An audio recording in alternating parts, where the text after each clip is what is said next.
7 de marzo. Santas Perpetua y Felicidad, mártires. Las actas del martirio de Santa Perpetua, Santa Felicitas y sus compañeros constituye uno de los más grandes tesoros agiológicos que han llegado hasta nosotros. En el siglo IV, se acostumbraba a leer públicamente las actas en las iglesias de África. El pueblo les profesaba una estima tan grande que San Agustín se vio obligado a publicar una protesta para evitar que se las considerara en plano de igualdad con las Sagradas Escrituras. Se trata de un documento puramente humano, como es natural, pero que conserva en forma singularmente vivida las palabras de las dos mártires. Durante la persecución emprendida por el emperador Severo, fueron arrestados en Cartago 5 catecúmenos, el año 205. Eran estos Revocato, Felicitas, su compañera de esclavitud, que estaba embarazada desde hacía varios meses, Saturnino, Secúndulo y Vivia Perpetua. Esta última tenía 22 años de edad. Era esposa de un hombre de buena posición y madre de un pequeñín. Sus padres y 2 de sus hermanos vivían aún, en tanto que el tercero de sus hermanos, llamado Dinócrates, había muerto a los 7 años de edad. A estos 5 prisioneros se unió Saturo, quien les había instruido en la fe, y se negó a abandonarles. El padre de Perpetua, de quien ella era la hija predilecta, era un pagano ya bastante entrado en edad. Su madre era probablemente cristiana, lo mismo que uno de sus hermanos, y el otro era todavía catecúmeno. Los prisioneros fueron puestos bajo vigilancia en una casa particular. Perpetua narra así sus sufrimientos. Yo estaba todavía con mis compañeros. Mi padre, que me quería mucho, trataba de darme razones para debilitar mi fe y apartarme de mi propósito. Yo le respondí: «Padre, ¿no ves ese cántaro o jarro, o como quieras llamarlo? ¿Acaso puede llamarlo con un nombre que no lo designe por lo que es?» «No», replicó él. «Pues tampoco yo puedo llamarme por un nombre que no signifique lo que soy, cristiana». Al oír la palabra cristiana, mi padre se lanzó sobre mí y trató de arrancarme los ojos, pero solo me golpeó un poco, pues mis compañeros le detuvieron. Yo di gracias a Dios por el descanso de no ver a mi padre durante algún tiempo. En esos días recibí el bautismo y el Espíritu me movió a no pedir más que la gracia de soportar el martirio. Al poco tiempo, nos trasladaron a una prisión, donde yo tuve mucho miedo, pues nunca había vivido en tal oscuridad. ¡Qué horrible día! El calor era insoportable, pues la prisión estaba llena. Los soldados nos trataban brutalmente. Para colmo de males, yo tenía ya dolores de vientre. Entonces, Tercio y Pomponio, los 2 santos diáconos que nos llevaban los sacramentos, pagaron a los soldados para que nos trasladasen, durante algunas horas, a un rincón menos malo de la prisión y nos diesen algún alivio. Todos los hombres se alejaron un poco y yo amamanté a mi hijito, que estaba muy débil por falta de alimento.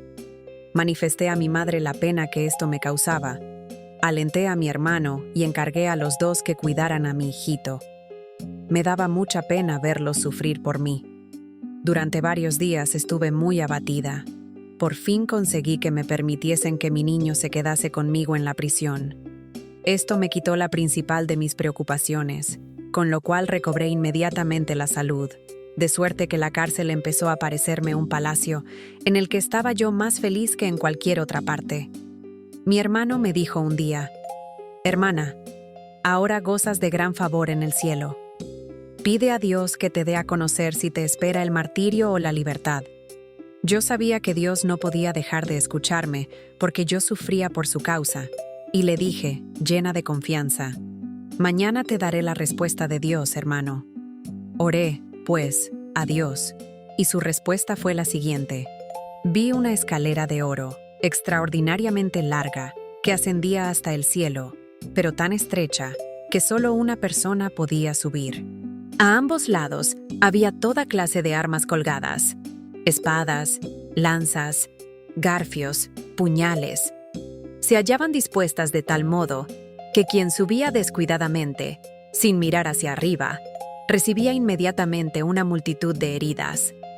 Al pie de la escalera había un inmenso dragón, que acechaba a los que querían subir y trataba de impedirles que lo hicieran. El primero en subir fue Saturo, quien se había entregado espontáneamente por nosotros, pues él nos había instruido en la fe y se hallaba ausente en el momento que nos hicieron prisioneros. Al llegar a lo alto de la escalera, Saturo se volvió y me dijo: «Perpetua, aquí te espero, pero cuídate de que no te muerda el dragón». Yo le respondí: «En el nombre de Jesucristo, no me morderá». Al punto, el dragón apartó su cabeza, como si me tuviese miedo, y la colocó sobre el primer escalón, de suerte que para dar el primer paso tuve que pisarle la frente. Seguí subiendo y vi un gran jardín, en cuyo centro se hallaba un hombre alto y de cabello blanco, vestido de pastor, ordeñando sus ovejas. Alrededor había millares de personas vestidas de blanco. El hombre levantó la cabeza, fijó en mí sus ojos y me dijo: «Bienvenida, hija mía». Y me llamó y me dio unos quesos. Yo los tomé en mis manos y me los comí. Y todos los que nos rodeaban decían: «Amén». Desperté al oír esa palabra y mi boca tenía todavía un aroma muy agradable. Inmediatamente conté lo sucedido a mi hermano, y ambos comprendimos que nos esperaba el martirio y renunciamos a toda esperanza de este mundo. Poco después, corrió el rumor de que nos iban a juzgar. Mi padre vino desde la ciudad, muy angustiado, con el intento de apartarme de mi resolución. Me dijo: «Hija mía, apiádate de mis canas. Ten piedad de tu padre, si es que soy digno de que me llames padre. Apiádate de mí, que te he educado y te he preferido siempre a tus hermanos. No tienes nada que reprocharme. Piensa en tu madre y en la hermana de tu madre. Piensa sobre todo en tu hijo, que no podrá sobrevivirte. Depón tu orgullo y no nos arruines, pues jamás podremos volver a hablar como hombres libres si te sucede algo». Así habló mi padre, lleno de amor por mí, besando mis manos y arrodillado delante de mí. Estaba tan conmovido que ya no me decía «hija», sino «señora». Esto me hizo sufrir, pues comprendía que mi padre sería el único de los míos que no se regocijaría de mi martirio. Le consolé como pude, diciéndole: «Las cosas sucederán como Dios lo disponga, pues estamos en sus manos y no en las nuestras». Y mi padre partió muy angustiado. Otro día, cuando estábamos comiendo, nos llamaron súbitamente a juicio y nos condujeron a la plaza del mercado. La noticia se había extendido rápidamente y había acudido una enorme multitud. Nos colocaron en una plataforma frente al juez, que era Hilariano, el procurador de la provincia, pues el procónsul acababa de morir. Todos los que fueron juzgados antes de mí confesaron la fe. Cuando me llegó el turno, mi padre se aproximó con mi hijo en brazos y, haciéndome bajar de la plataforma, me suplicó: «Apiádate de tu hijo». El presidente Hilariano se unió a los ruegos de mi padre, diciéndome: «Apiádate de las canas de tu padre y de la tierna infancia de tu hijo. Ofrece sacrificios por la prosperidad de los emperadores». Yo respondí: «No». «¿Eres cristiana?», me preguntó Hilariano. Yo contesté: «Sí, soy cristiana». Como mi padre persistiese en tratar de apartarme de mi resolución, Hilariano mandó que le echasen fuera y los soldados le golpearon con un bastón. Eso me dolió como si me hubiesen golpeado a mí, pues era horrible ver que maltrataran a mi padre anciano. Entonces el juez nos condenó a todos a las fieras y volvimos llenos de gozo a la prisión. Como mi hijo estaba acostumbrado al pecho, rogué a Pomponio que le trajese a la prisión, pero mi padre se negó a dejarle venir. Pero Dios dispuso las cosas de suerte que mi hijo no extrañó el pecho, y a mí no me hizo sufrir la leche de mis pechos. Según parece, Secúndulo había muerto en la prisión antes del juicio. Antes de dictar la sentencia, Hilariano había mandado azotar a Revocato y Saturnino y abofetear a Perpetua y Felicitas. Se reservó a los mártires para los espectáculos que se iban a ofrecer a los soldados durante las fiestas de Geta, a quien su padre, Severo, había nombrado César 4 años antes, en tanto que había nombrado Augusto a su hijo Caracalla. Santa Perpetua relata así otra de sus visiones. Pocos días después, mientras estaba yo orando, se me escapó el nombre de Dinócrates. La cosa me sorprendió mucho, pues yo no estaba pensando en él. Al punto comprendí que debía orar por él, y así lo hice con gran fervor e insistencia. Esa misma noche tuve una visión. Vi a Dinócrates salir, sudoroso y sediento, de un sitio muy oscuro en el que había muchas personas. En su pálido rostro se veía la herida que tenía al morir. Dinócrates era mi hermano según la carne, y había muerto a los 7 años, consumido por una terrible gangrena facial. Por él estaba yo orando. Pero entre los dos había un gran abismo, de modo que no podíamos aproximarnos. Cerca de él había una fuente, pero el borde era bastante alto, de suerte que Dinócrates tuvo que ponerse de puntas para poder beber. Pero ni en esa forma logró alcanzar el agua, porque el borde era demasiado alto para él. Al despertarme, comprendí que mi hermano se hallaba en un sitio de sufrimientos. Sin embargo, sentí una gran confianza en que podía ayudarle y pedí a Dios por él hasta el día en que nos trasladaron a la prisión del cuartel, pues estábamos destinados a luchar con las fieras durante las fiestas que iban a celebrarse en el cuartel en honor del César Queta. Yo seguí pidiendo día y noche por mi hermano, con muchas lágrimas. Cuando se acercaba el día del martirio, tuve una visión. Vi el mismo sitio en que antes se hallaba mi hermano, pero ahora estaba lleno de luz. Dinócrates estaba limpio, bien vestido y muy fresco. Donde antes estaba la herida del rostro, solo había ahora una cicatriz, y el borde de la fuente le quedaba ahora a la altura del pecho. El agua brotaba constantemente, y sobre el borde había una vasija de oro llena de agua. Dinócrates se acercó y empezó a beber, y el agua de la vasija no se agotaba. Dinócrates bebió hasta saciarse y después se alejó, jugando como un niño. Yo desperté, segura de que ya no sufría. Unos cuantos días después, Pudente, el jefe de la prisión, empezó a mostrarnos cierta consideración y a permitir que nos visitasen, pues se había dado cuenta de nuestro gran poder. Poco antes del día de las fiestas, mi padre vino a verme, abrumado de dolor, y comenzó a mesarse la barba, a echarse al suelo, a maldecir su ancianidad y a decir cosas que habrían conmovido al más duro de los hombres. Yo sentí una gran compasión por él. La víspera del día del martirio tuve otra visión.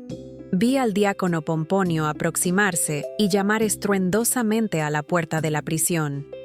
Fui a abrirle y le encontré vestido con una túnica sin ceñidor y calzado con unos zapatos muy extraños. Pomponio me dijo: «Perpetua, te estamos esperando. Ven conmigo». Entonces me tomó por la mano y echamos a andar penosamente por un sendero áspero y desagradable hasta que llegamos al anfiteatro. Pomponio me condujo hasta el centro del circo y me dijo: «No tengas miedo. Yo estoy contigo y sufriré contigo». Después se alejó. Yo levanté los ojos y vi una inmensa multitud. Como yo sabía que estaba condenada a las fieras, me extrañó no ver ninguna en la arena. Entonces apareció un desagradable egipcio con sus servidores para luchar contra mí. Pero al mismo tiempo, apareció una tropa de jóvenes que venían a defenderme. Cambiaron mis vestidos por los de un hombre y me ungieron con aceite para el combate, y vi que el egipcio mordía el polvo delante de mí. Entonces apareció un hombre tan alto que su cabeza sobresalía por encima del anfiteatro. Estaba vestido con una túnica de púrpura sin ceñidor y en el centro de su pecho colgaban 2 listones. Sus sandalias estaban curiosamente tejidas con oro y plata. Tenía un bastón como el de los jefes de los atletas, y en las manos llevaba una bandeja verde con manzanas de oro.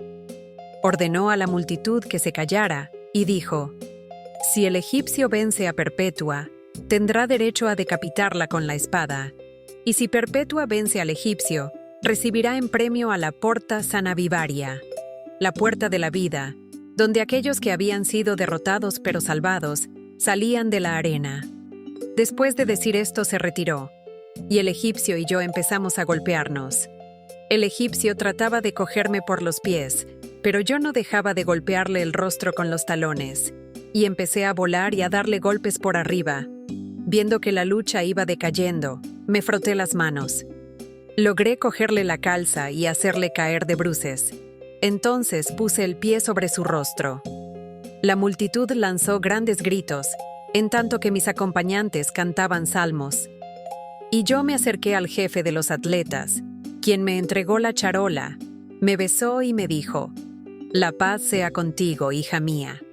Y yo me aproximé triunfalmente a la puerta de la vida. En ese mismo instante desperté. Entonces comprendí que mi combate no iba a ser contra las fieras, sino contra el demonio, pero que saldría victoriosa. Esto lo escribí hasta la víspera de los juegos. Lo que suceda en los juegos, lo escribirá quien se sienta llamado a ello. San Saturo nos dejó también escrita una visión que tuvo. Los ángeles le condujeron junto con sus compañeros a un hermoso huerto, donde encontraron a los mártires Jocundo, Saturnino y Artaxio, que habían perecido recientemente en la hoguera, y a Quinto, que había muerto en la prisión. Después los llevaron los ángeles a un palacio luminoso, donde se hallaba sentado un anciano de cabellos blancos y rostro de joven, cuyos pies no veíamos. A la diestra y a la siniestra del anciano estaban otros muchos ancianos que cantaban al unisón: «Santo, santo, santo». Saturo y sus compañeros se detuvieron ante el trono y besamos al anciano, quien pasó su mano sobre nuestros rostros. Apocalipsis 7:17. Y Dios secará las lágrimas de sus ojos. Y los otros ancianos nos dijeron: «Levantaos». Y nos levantamos y les dimos el beso de la paz. Entonces los ancianos nos dijeron: «Id a luchar». Saturo dijo a Perpeti: «Ya tienes todo lo que puedes desear». Perpetua replicó: «Alabado sea Dios, que nos dio la felicidad en el mundo, y me ha dado aquí una felicidad todavía mayor». San Saturo añade que, al salir, encontraron delante de la puerta a su obispo Opis y a un sacerdote llamado Aspacio, que estaban solos y tristes. Ambos se postraron a los pies de los mártires y les rogaron que les reconciliasen, pues habían tenido un pleito. Cuando Perpetua se hallaba conversando con ellos, bajo un árbol de rosas, los ángeles ordenaron a los dos clérigos que se reconciliasen. Dijeron a Optato que acabase con los partidos en su iglesia. Saturo añade: «Entonces empezamos a reconocer a muchos mártires y nos dio fuerza un perfume indescriptible y delicioso. Desperté con el alma llena de gozo». Probablemente un testigo presencial completó las actas. Felicitas tenía miedo de que se la privase del martirio, porque generalmente no se condenaba a la pena capital a las mujeres embarazadas. Todos los mártires oraron por ella y así dio a luz a una hija en la prisión. Uno de los cristianos adoptó a la niña. El alcalde de la prisión, temiendo que los cautivos empleasen algún conjuro mágico para escapar, les trataba rudamente y había prohibido todas las visitas. Pero Perpetua habló con él, y a raíz de esa conversación, empezó a tratar mejor a los prisioneros y permitió que recibiesen la visita de algunos de sus amigos. Por otra parte, el carcelero Pudente, que había llegado a la fe, hacía cuanto podía por los mártires. La víspera del martirio se les ofreció, según la costumbre, una comida pública llamada la fiesta gratuita.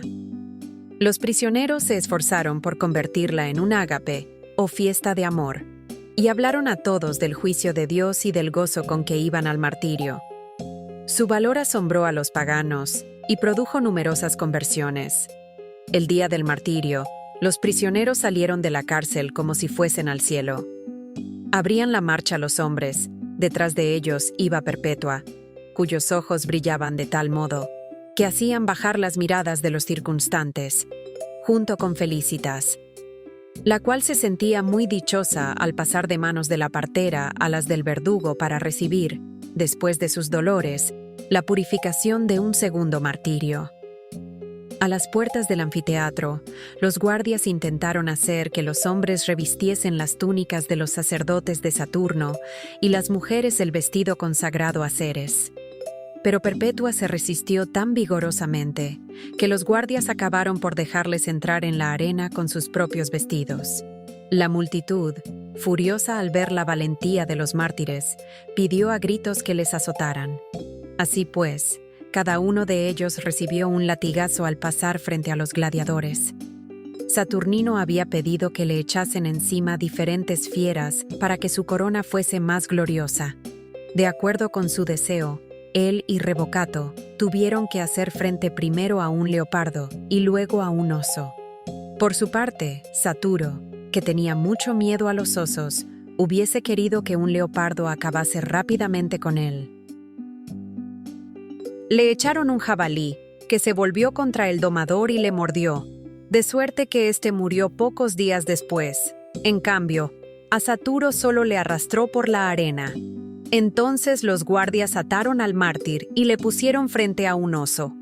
Pero éste no quiso salir de su jaula y hubo que dejar el martirio de Saturo para más tarde.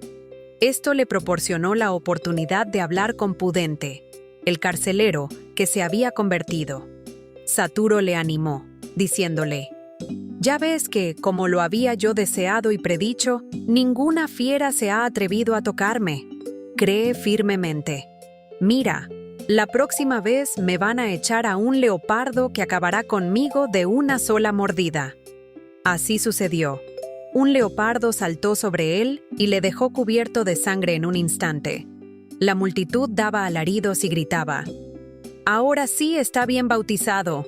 El mártir, ya agonizante, dijo a Pudente: «Adiós, conserva la fe, acuérdate de mí, y que esto sirva para confirmarte y no para confundirte». Y tomando el anillo del carcelero, lo mojó en su propia sangre, lo devolvió a Pudente y murió. Así fue a esperar a Perpetua, como ésta lo había predicho. Perpetua y Felicitas fueron arrojadas a una vaca salvaje. La fiera atacó primero a Perpetua, quien cayó de espaldas. Pero la mártir se sentó inmediatamente, se cubrió con su túnica desgarrada y se arregló un poco los cabellos para que la multitud no creyese que tenía miedo. Después fue a reunirse con Felicitas, que yacía también por tierra. Juntas esperaron el siguiente ataque de la fiera, pero la multitud gritó que con eso bastaba. Los guardias las hicieron salir por la puerta Sanavivaria, que era por donde salían los gladiadores victoriosos. Al pasar por ahí, Perpetua volvió en sí de una especie de éxtasis y preguntó si pronto iba a enfrentarse a las fieras. Cuando le dijeron lo que había sucedido, la santa no podía creerlo, hasta que vio sobre su cuerpo y sus vestidos las señales de la lucha. Entonces llamó a su hermano y al catecúmeno rústico y les dijo: «Permaneced firmes en la fe y guardad la caridad entre vosotros. No dejéis que los sufrimientos se conviertan en piedra de escándalo». Entretanto, la veleidosa muchedumbre pidió que las mártires compareciesen nuevamente. Así se hizo, con gran gozo de las dos santas. Después de haberse dado el beso de paz, Felicitas fue decapitada por los gladiadores. El verdugo de Perpetua, que estaba muy nervioso, erró el primer golpe, arrancando un grito a la mártir. Ella misma tendió el cuello para el segundo golpe. Tal vez porque una mujer tan grande solo podía morir voluntariamente. En 1907, el P. de Latre descubrió y restauró una antigua inscripción en la Basílica Majorum de Cartago. En dicha basílica habían sido enterrados los cuerpos de los mártires, según lo dice expresamente Víctor Vitense, un obispo africano del siglo V que había visitado la tumba. El contenido de la inscripción es el siguiente: «Aquí reposan los mártires Saturo, Saturnino, Revocato, Secunilulo, Felicitas y Perpetua, quienes sufrieron en las nonas de marzo». Sin embargo, no es posible afirmar con toda certeza que esa inscripción sea precisamente la de la losa sepulcral de los mártires. El día en que se conmemora su martirio es el de las nonas de marzo, 7 de marzo. Pero su fiesta ha sido trasladada al 6 del mismo mes para evitar que coincida con la de Santo Tomás de Aquino. Estos mártires aparecen en todos los calendarios y martirologios antiguos, como por ejemplo en el calendario filocaliano de Roma, 354 p.c., y en el calendario sirio, redactado probablemente en Antioquía, a fines del siglo IV